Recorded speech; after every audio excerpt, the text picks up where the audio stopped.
Fricassee. Fricassee. Fricassee. Fricassee. I've created a mouth-watering chicken fricassee recipe that includes our amazing saffron and coriander, which you can get now at Whole Foods nationwide. Massage 2 tablespoons of butter into the chicken and season with salt and pepper on both sides.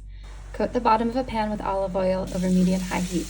Brown the chicken on each side for about 5 minutes. Remove the chicken and set it aside. Reduce the heat to low, and in the same pan, add 1 cup diced onions, 1 cup celery, 1 cup diced carrots, and 1 cup oyster mushrooms. Cook the vegetables for 8 to 10 minutes until they start to brown. Add 1 teaspoon of Rumi coriander and a pinch of Rumi saffron threads. Cook for another 30 seconds while stirring constantly. Sprinkle 1 tablespoon of flour over the vegetables and mix until no visible flecks of flour remain.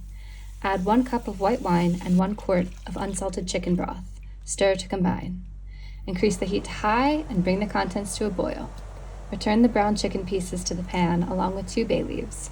Cover with a lid and reduce the heat to medium-high. Cook for 25 to 30 minutes or until the chicken is fully cooked.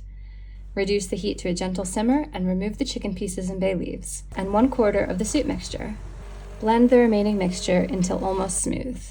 Add back in the chunky soup mixture, chicken, and 2 tablespoons of freshly squeezed lemon juice. Serve with crusty bread and enjoy.